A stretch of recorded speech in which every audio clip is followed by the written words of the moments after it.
Welcome, everyone, to this explainer. I am absolutely thrilled to have you joining us today. Let's be real for a second. If you've ever found yourself sitting in a corporate meeting, just totally drowning in a sea of buzzwords and office jargon, wondering how on earth anything actually gets done, well, you're in exactly the right place. Today, we're going to completely demystify the core concepts of project management. We're going straight to the source material, looking at the foundational texts that define how the world's most successful organizations operate. We're going to strip away all that confusion and look under the hood at the actual engine of organizational change. I want you to just take a second and look at the sheer scale of these examples. I mean, we're talking about the ancient wonders of the world, like the pyramids of Giza and the Great Wall of China. We're talking about the immense global coordination required for the Olympic Games, all the way up to the monumental, mind-blowing achievement of human beings literally landing on the moon. These were not happy accidents, you know. These massive milestones of human achievement didn't just spontaneously happen. They were the direct result of leaders applying project management practices. When we talk about project management, we aren't just talking about pushing paper around a desk. We are talking about the methodology of achieving the impossible. Okay, let's dive into this. Here is our roadmap for today. Number 1, the anatomy of a project. Number 2, driving organizational change. Number 3, the project catalyst. Number 4, why project management matters. And finally, number 5, seeing the big picture. Section 1, the anatomy of a project. What makes it tick? So what exactly is a project? It seems like a super simple question, right? But I want you to really think about it for a minute. Before we can even begin to understand how massive organizations pivot and evolve, we've got to focus on the microscopic level first. In our daily work lives, we throw this word around constantly. Oh, I'm working on a project. Or, hey, that's a new project. But to truly master this material, we need to clear away all those preconceived notions or casual office definitions and look at the formal framework.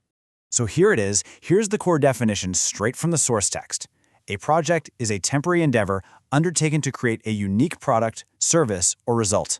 Now, I want to firmly highlight two absolutely crucial words here: temporary and unique.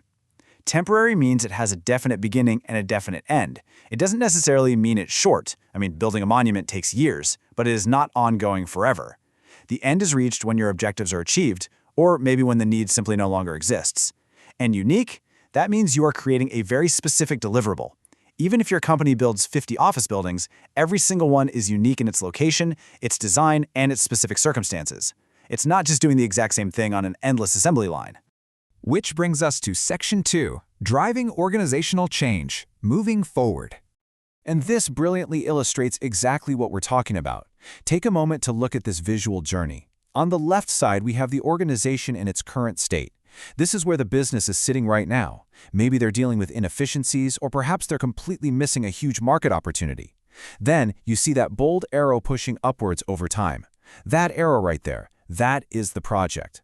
The project activities, Activity A, Activity B, Activity C, are the literal steps that physically move the organization from that flawed current state up the path all the way to the elevated, highly desired future state over on the right. Let's really emphasize this tangible shift.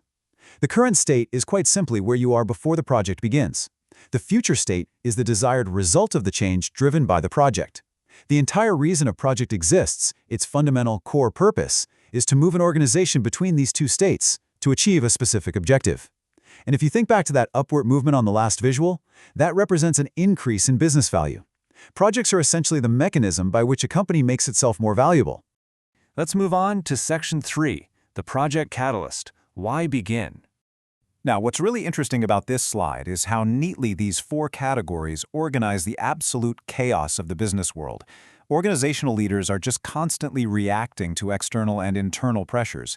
The source material identifies 4 main forces acting on leaders that initiate projects: meeting regulatory, legal, or social requirements, satisfying stakeholder requests or needs, implementing or changing business strategies, and creating, improving, or fixing products, processes, or services.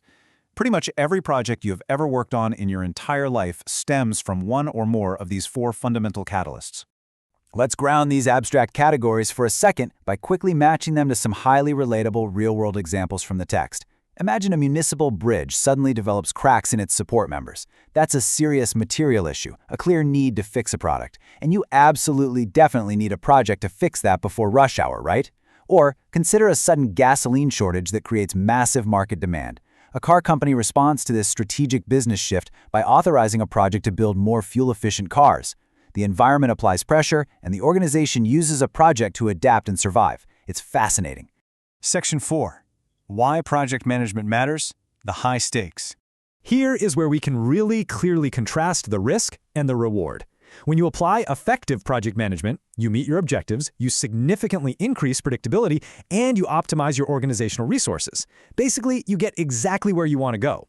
But poorly managed projects, or the complete absence of project management, that leads to disastrous real-world costs. We are talking about blown deadlines, massive cost overruns, terrible quality, and a frankly devastating loss of reputation for the organization. It's a highly compelling narrative of risk and reward. Having good intentions just isn't enough. You need rigorous management. And it's also really important to remember that merely avoiding a complete disaster isn't the only goal here. Effective project management literally creates quantifiable business value, and this value actually takes two forms. First, there's tangible value, the hard numbers like monetary assets, increased market share, new physical tools. But then there's also this massive intangible value created, the soft elements like public goodwill, enhanced brand recognition, and a rock-solid reputation.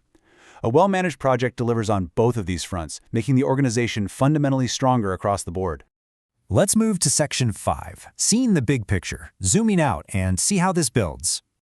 Take a moment to really trace the lines in this complex architectural diagram. At the very top, we have organizational strategy. That strategy flows downward into a portfolio. Inside that portfolio are programs and standalone projects. You can clearly see how individual projects, numbered down here at the bottom, are really just interconnected cogs in a much, much larger strategic machine. They all draw from shared resources and stakeholders, and they all sit right alongside ongoing operations. It is a brilliant visualization of how every single small task ultimately rolls up to support the absolute highest level goals of the company.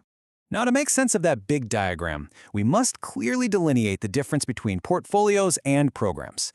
The source text gives us a fantastic, easy-to-remember framework for this. Think of it exactly this way.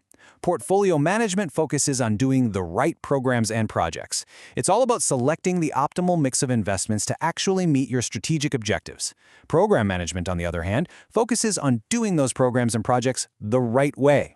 A program groups related projects together to manage them in a highly coordinated manner, obtaining synergistic benefits that you literally couldn't get if you managed them all individually. Finally, we have to contrast all this project terminology with ongoing operations. Remember our very first definition earlier today? Projects are temporary, but operations management, that is concerned with the ongoing production of goods and services. Operations are the continuous daily heartbeat of the business, manufacturing the products, serving the customers day in and day out. Projects change the business. Operations run the business. They intersect constantly, but they are fundamentally different disciplines. So the crucial point is this. Project management is absolutely not just a collection of Gantt charts and administrative tasks. It is the deliberate, structured process of navigating change. I want to leave you with this provocative thought to take right into your very next meeting. Look at the work in front of you today and ask yourself honestly, is the project you are working on right now truly driving your organization toward its desired future state? If you can't trace your current tasks back to that overarching strategic goal, well, it might just be time to step back, reevaluate, and start applying the principles we've covered today. Thank you so much for joining me on this explainer, and keep learning.